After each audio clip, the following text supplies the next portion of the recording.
Hello and welcome to News Tonight on Rajya Sabha TV. I'm Tina Jha. Let's get to you the day's top headlines. Union Home Minister Amit Shah condemns opposition for provoking violence by misleading people on citizenship law, addresses rally in Bhubaneswar, Odisha.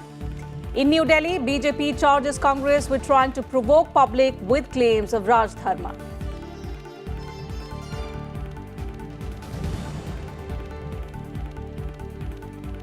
Normalcy returning to northeast Delhi. No incidents of fresh violence in the last 60 hours.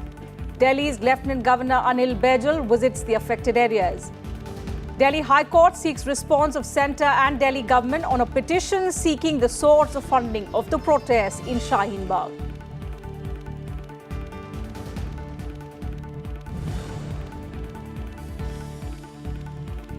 India stands united against terror, says Rajnath Singh. At a seminar on air power, Defence Minister asserts that terrorists will not find safe havens across the border. CDS General Bipin Rawat says role of military and political leadership are key to taking hard decisions.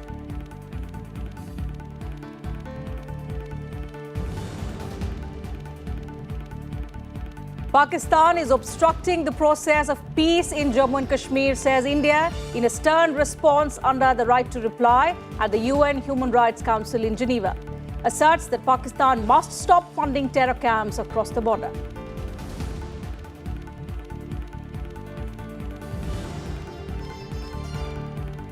And President Rajnath Singh emphasizes need to take the benefits of scientific research to the grassroots.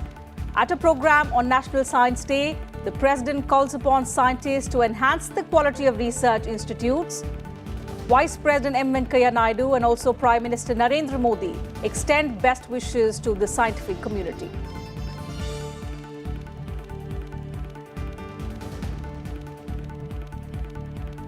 Union Home Minister Amit Shah has accused opposition parties of spreading misinformation about the new citizenship law and also inciting communal riots. Addressing a pro-CAA rally in Bhubaneswar in Odisha, Amit Shah alleged that opposition parties are spreading lies about the amended Citizenship Act. Assuring that no Muslim will lose citizenship because of the new law, the Home Minister asserted that the new law will enable granting of citizenship to religious minorities who have faced religious persecution in neighboring countries and not intended to take away anyone's citizenship. CA के लिए ये समस्त विपक्ष, communist, Congress, Baspa, Sapa, ममता दीदी, ये सारे लोग विरोध कर रहे हैं। क्यों विरोध कर रहे हैं? कि इससे माइनॉरिटी के नागरिक अधिकार चले जाएंगे। अरे इतना झूठ काहे को बोलते हो? प्रधानमंत्री जी ने कह दिया, मैंने संसद के फ्लोर पर कह दिया, मैं आज फिर से यहां रिपीट करना चाहता हूं, सीएए से इस देश के एक भी मुसलमान का, एक भी माइनॉरिटी का नागरिकता का अधिकार नहीं जाने वाला है। क्योंकि सीएए नागरिकता लेने का कानून है ही नहीं, नागरिकता देने का कानून। Law Minister Ravi Shankar Prasad on Friday appealed for peace and harmony in the country. Briefing media persons in New Delhi, the minister criticized the Congress party for politicizing the recent violence in Delhi and said it is a sensitive issue and that everyone should talk responsibly about it. He said all political parties must act collectively in order to restore peace. Delhi में शांति होनी चाहिए। हम सबों की कोशिश होनी चाहिए वहां शांति हो। प्रधानमंत्री ने अपील किया, आपने देखा होगा, दो बार अपील किया। अमित शाह जी ने हर पार्टी की बैठक बुलाई, दिल्ली के मुख्यमंत्री भी आए। दिल्ली में नहीं होना चाहिए था। काफी लोगों ने उत्तेजना पैदा की, उकसाया, किसके छत से क्या तेजाब मिल रहा है और क्या क्या पेट्रोल बम मिल रहा है, आप टीवी पर दिखा रहे हैं। आप अभी का काम शांति का था ना, सद्भाव का था ना, कि अभी हम राजनीति नहीं करेंगे, दिल्ली में शांति चाहिए। तो राजधर्म के नाम पर देश में उत्तेजना फैलाने की कोशिश की जा रही है। ये ठीक नहीं है। देश के सद्भाव के मामले पर कांग्रेस पार्टी को सोचना चाहिए, ये बताना बहुत जरूरी है। On the controversial remarks by some of his party leaders, Ravi Shankar Prasad said that the BJP does not support any objectionable statements. देखिए, जहां तक बीजेपी के कुछ नेताओं का विषय है, पार्टी ने उच्च स्तर पर कभी इसे उचित नहीं माना, इसको बताया भी है। और आपसे मैं आग्रह करूंगा, कृपया करके ऐसे विषयों पर आप प्रधानमंत्री के ट्वीट्स को देखिए, होम मिनिस्टर की अपील को देखिए, पार्टी के बाकी वरिष्ठ नेताओं की अपील को देखिए। गृह मंत्री अमित शाह ने कहा है कि यह देश जितना हिंदुओं का है उतना मुसलमानों का है, ये बातें कही गई हैं। I wish to make it very clear, if publicly very senior leaders have disapproved of these comments publicly, I think that means a lot. That should be very clear. And the party within its own internal system surely respond to these situations. Meanwhile, the situation in Delhi is slowly returning to normalcy with no major incidents reported in the city since Wednesday. Delhi Police PRO MS Randhawa said a total of 123 FIRs have been registered and 630 people have been either arrested or detained so far in connection with the violence in northeast Delhi. The Delhi Police PRO also added that investigating officers are conducting probe into the cases related to violence in northeastern Delhi. जितने भी हमारे पास complaints हैं उसको हम FIR में convert कर रहे हैं। अभी तक हम 123 FIR दर्ज कर चुके हैं और भी आने वाले समय में FIR दर्ज करेंगे। इसके साथ साथ एक हमने स्पेशल ड्राइव चलाया है नॉर्थ ईस्ट डिस्ट्रिक्ट में डेली पुलिस में, जिसमें स्पेशल सेल, क्राइम ब्रांच और लोकल पुलिस की टीम्स काम कर रही हैं। कुछ हमने एक्स्ट्रा टीम्स भी बनाई हुई हैं। उससे हम फायर आर्म्स हैं उस पर हम एक्शन ले रहे हैं। अभी तक हमने 25 FIRs दर्ज कर चुके हैं फायर आर्म्स की, और भी इसमें हम एक्शन लेंगे। और इसके साथ साथ जो केसेस में अभी इन्वेस्टिगेशन है उसमें 630 के आसपास जो आदमी हैं उनको हमने डिटेन या अरेस्ट किया हुआ है। इसकी 630 इसकी फिगर अभी और बढ़ेगी जैसे जैसे हमारी इन्वेस्टिगेशन आगे चलेगी।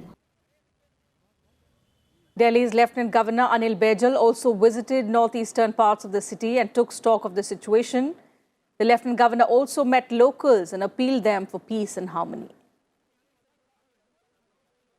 Seems to be now apparent quiet and peace, but there's still need for maintaining vigil. So I've advised them to maintain vigil. At the same time, whenever necessary, we would try and facilitate that at least essential commodities, etc., people can come and buy gradually. But I'm very happy to see that many places people are willing to organize Aman Yatras and they are living together. देख के अच्छा भी लगा कि लोग आपस में अब बातचीत कर रहे हैं और खुश हैं और कह रहे हैं कि हाँ हम सब ठीक चलाएंगे। Chief Minister Arvind Kejriwal said the Delhi government has set up 9 shelters for the homeless and is also distributing food among them. Addressing a news conference on Friday, he said that the government has started distributing 25,000 rupees in cash as compensation to those whose houses have been burnt during the violence. खाना बंटना चालू हो गया है, तो आज भी कई सारे ट्रक्स गए थे वहाँ पे उस एरिया के अंदर खाना देने के लिए। NGOs की बहुत बड़े स्केल पे मदद मिल रही है और RWAs की भी मदद मिल रही है। खाने के साथ साथ जो लोग डिसलोकेट हो गए, जिनके घर पूरी तरह से जल गए हैं या जो घर नहीं जा पा रहे, उनके रहने की टेम्पररी व्यवस्था हम लोगों ने अपने रैन बसेरों में, तो 9 रैन बसेरों में हम लोगों ने इनके रहने की व्यवस्था की है और लोकल कम्युनिटी सेंटर्स के अंदर उनके रहने की व्यवस्था की है। जिन लोगों के घर पूरी तरह से जल गए हैं या सब्सटेंशियली जल गए हैं, काफ़ी जल गए हैं, उनको तुरंत इस टाइम पैसे की ज़रूरत होगी क्योंकि उनका सब कुछ जल गया है। तो कल दोपहर से 25-25 हज़ार रुपये कैश ऐसे लोगों को हम on the spot x gratia relief हम देना शुरू कर देंगे ताकि वो अपनी ज़िंदगी बसर करना चालू कर दें। The Delhi High Court, meanwhile, issued notices to the centre, the Delhi government and also the Delhi police on a batch of petitions on the Delhi violence, including pleas against hate speeches by leaders. The court posted the matter for hearing on the 13th of April along with other cases. The petition by Lawyers' Voice has also sought setting up a special investigation team to look into the alleged hate speeches by political figures from Congress and the Aam Aadmi Party as well. The Delhi High Court asked the centre and the Delhi government to reply on a petition seeking the source of funding of the protests currently underway in Shaheen Bagh. And the Delhi government has given its approval to the police for prosecution of former JNU Students Union President Kanhaiya Kumar and also two others in a 2016 sedition case. On the 14th of January 2019, the police had filed a charge sheet against Kanhaiya Kumar and others, including former JNU students Umar Khalid and Anirban Bhattacharya. According to the police, they were leading a procession and had supported seditious slogans allegedly raised during an event on the 9th of February 2016 in the JNU campus. The 24th Eastern Zonal Council meeting was held under the chairmanship of Home Minister Amit Shah in Bhubaneswar on Friday. The meeting was held to discuss several state-specific issues and also create healthy interstate and centre-state relations. Speaking on behalf of the entire eastern region of the country, Odisha Chief Minister Naveen Patnaik, who is also the Vice Chairman of the Eastern Zone Council, demanded a special economic package for the region. He said the entire eastern region is underdeveloped in terms of telephone density, railway network and also banking density compared to the other zones. The Chief Minister also spoke about delay in releasing grants to urban local bodies and non-release of subsidy for paddy procurement causing problems to the farmers. Defence Minister Rajnath Singh has said the Balakot airstrikes sent out a clear message that infrastructure across the border could not be used as safe havens for terrorists. Addressing a seminar in the national capital on Friday, the Defence Minister said that the whole world is coming together in the fight against terrorism and India is getting support of big countries against countries like Pakistan for global peace. आतंकवाद के खिलाफ हमारे रुख को और अधिक बल मिला है। इन ऑपरेशन की सच्चाई को नकारने के जितने भी प्रयास किए गए सबको एक समान रूप से खारिज किया गया और यह बदलते वक्त की निशानी थी। इस तरह टेररिज्म से निपटने के प्रति हमारा नजरिया और क्लिनिकल मिलिट्री एक्शन और मैच्योर और रिस्पांसिबल डिप्लोमेटिक आउटरीच का एक जुडिशियस कॉम्बिनेशन था और आगे भी यह जारी रहे। Chief of Defence Staff General Bipin Rawat and Air Chief Marshal R.K. Bhadoria also addressed the event. General Rawat emphasized that credible deterrence comes from the will of the military leadership and the intent of political leadership while taking tough decisions. While R.K. Bhadoria highlighted the need for new indigenous technology in warfare and urged DRDO to develop such weapons. It was for the first time in the sub-conventional domain that the air power was unleashed on the adversary and with a good degree of success. I think the message went right and clear that this kind of proxy war that is being perpetrated on our people will not be tolerated. Air power scenario in air engagement, especially in an area which is deeply contested, it is important to have a weapons edge and it is beneficial to have a technological edge too. But a weapons edge is very, very important. Slipping into a short break here, but more news and updates will continue on the other side. Do stay with us.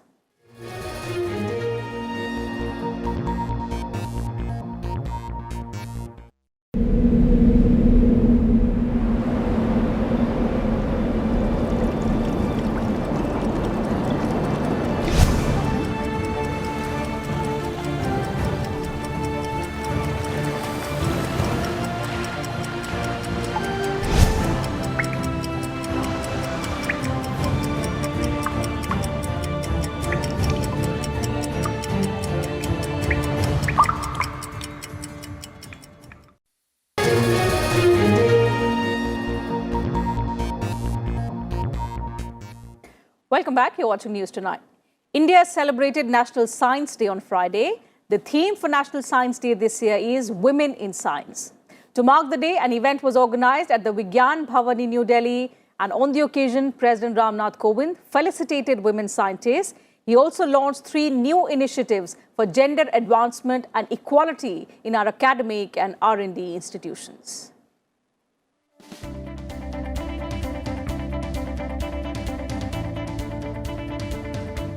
National Science Day is celebrated in India every year on the 28th of February to commemorate the discovery of the Raman effect. It is also the day when Indian scientist C.V. Raman won the Nobel Prize in Physics. The theme this year for National Science Day is Women in Science, to appreciate the contributions of women in the field of science. Speaking on the subject, President Rajnath Singh expressed concern over the low numbers of women in the area of science and technology. He said women comprise only 15% of the workforce in research and development compared to the global average of 30%, according to our National Task Force report. The President recalled how women scientists played a critical role in ISRO's Mars orbiter mission known as Mangalyaan. The basic purpose of the Science Day is to spread the message of the importance of science. There are 2 aspects to it. Science in itself as quest for pure knowledge, and science in society as a tool for enhancing the quality of life. The President also added that in order to encourage women to take to higher studies in science, he had substantially enhanced the representation of women in central universities. He also gave away prizes to women scientists who made unprecedented contributions in the field of science. Vice President M. Venkaiah Naidu also maintained that remarkable contributions by the scientific community has improved the well-being of human beings. He also urged all scientists and researchers to use science and technology to make people's lives comfortable and happier. Prime Minister Narendra Modi saluted the talent and tenacity of Indian scientists on the occasion of National Science Day. He said the government is making numerous efforts to create a better environment for research and innovation in the country. Also speaking on the occasion, Science and Technology Minister Harshvardhan urged scientists to join national endeavour to give solutions to problems arising in different spheres. We made some outstanding progress in the field of weather and climate in recent years. Our forecast accuracy for tropical cyclones has been comparable with global benchmark. Sir, the new India would bring newer challenges. I call upon the scientists all over the country to join the national endeavour to find science and technology-led solutions to the problems to meet the challenges of the 21st century. According to a 2018 fact sheet prepared by UNESCO on women in science, only 28.8% of researchers are women. It defines researchers as professionals engaged in the conception or creation of new knowledge. In India, the number stands at 13.9%. With inputs from Aruna Thakur, Bureau Report, Rajya Sabha TV. Vice President M. Venkaiah Naidu on Friday said that promotion of eco-friendly green buildings is the need of the hour and also called for tapping digital technology in order to build smart buildings. Addressing students at the Government College of Architecture and Sculpture at Mamallapuram in Chennai, the Vice President asked them to adopt the Energy Conservation Building Code launched by the Bureau of Energy Efficiency to construct energy-efficient buildings. Stressing on the importance of creating amenities in rural areas on par with urban centres, the Vice President said it should also be ensured that rural areas are not turned into concrete jungles. The role of architects and the planners in the 21st century is not limited to merely designing and giving shape to human settlements and buildings. Now, architects have to be innovative and creative to meet the requirements of a fast-changing world in which digital technologies are playing a pivotal role in shaping every aspect of life. The need of the hour is to promote eco-friendly green buildings which use less water and optimize energy and take full advantage of digital technology to build smart buildings with automated operations. The Vice President also said the need of the hour is to promote eco-friendly green buildings, adding that the advantage of digital technology should be taken up to set up small buildings with automated operations. He said the students of the college were truly fortunate as Mamallapuram town itself acts as an extension of the institution. This is a rare UNESCO World Heritage Site where 4 types of temple monuments coexist. Here we have Shore Temple, one of the oldest structural stone temple. Radha Temple, the perfect example of monolithic Indian rock cut architecture. Cave Temple, the Pallava sculptures of Mamallapuram exhibit a rare grace and balance. I feel that there could not be a better place for an architecture and sculpture college to be located. There are invaluable lessons hidden in every carving, every edifice, every sculpture. You need to only focus, internalize and assimilate. Prime Minister Narendra Modi will launch 10,000 farmer producer organizations all over the country on Saturday from Chitrakoot in Uttar Pradesh. The Prime Minister will also hand over Kisan credit cards to farmers from different states at the event. According to Agriculture Minister Narendra Singh Tomar, 25 lakh Kisan credit cards will be distributed on Saturday in different parts of the country. Prime Minister Modi will also lay the foundation stone for the Bundelkhand Expressway at Chitrakoot.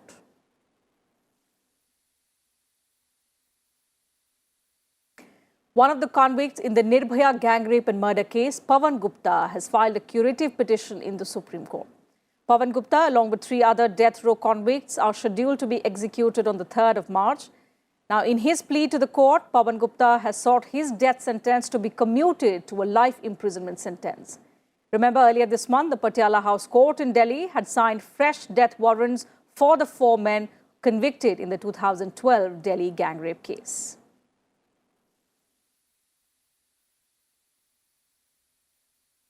India has once again hit out at Pakistan for raising concerns over human rights in Jammu and Kashmir.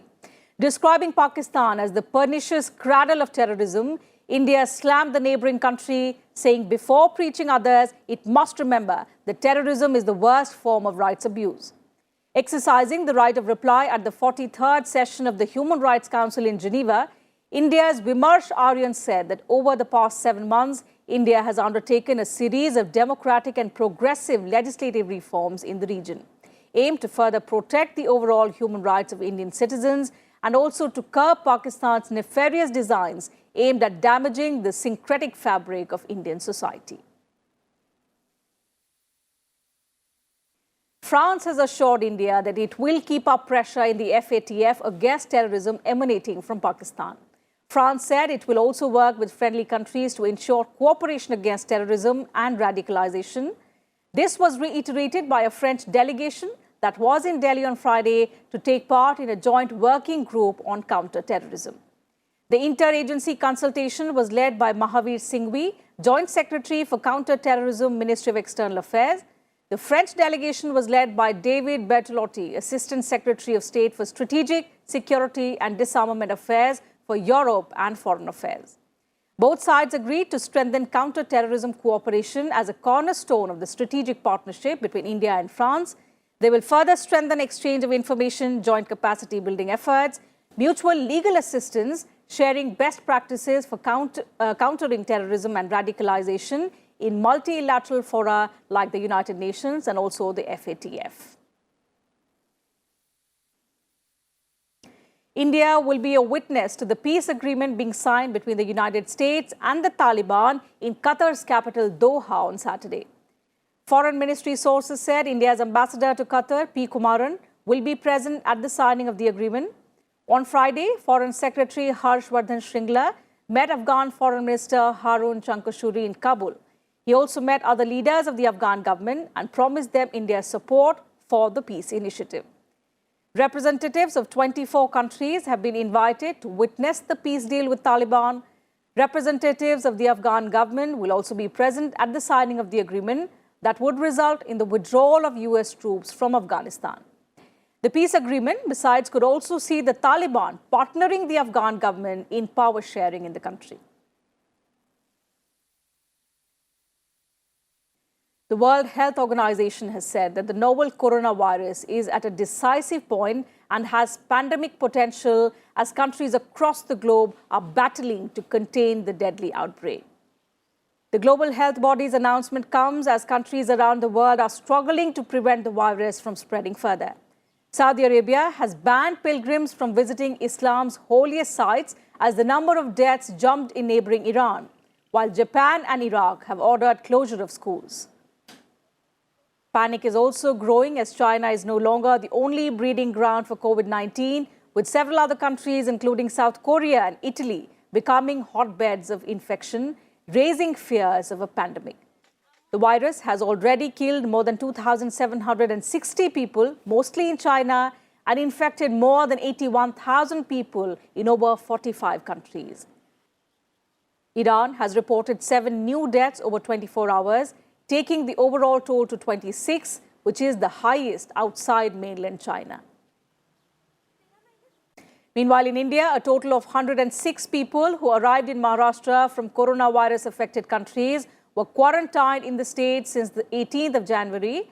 Out of the 106 people, 104 have been found negative for the infection, while the test results of the other 2 are awaited. India also pulled out of next month's Shooting World Cup in Cyprus, citing the novel coronavirus threat there as the epidemic continued to wreak havoc on sporting calendars across the world. And some news about environment and climate change.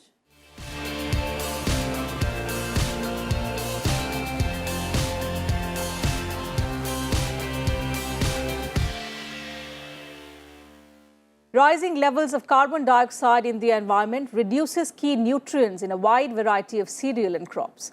Deficiency in these nutrients cause a host of health and developmental issues, including stunted growth and lower cognitive abilities, thus interlinking food security, climate change, and malnutrition. Globally, around 45% of the countries experience a dual burden of malnutrition, with coexisting undernutrition as well as overweight and obesity, while over 2 billion individuals are overweight or obese. An estimated 821 million people go hungry to bed every day.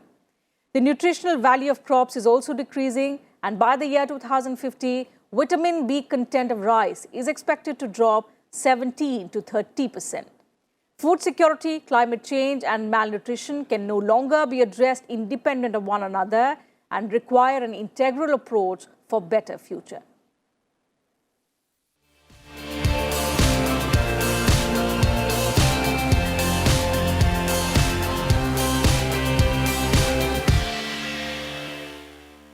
And that's it from us in this bulletin. Thank you for your time.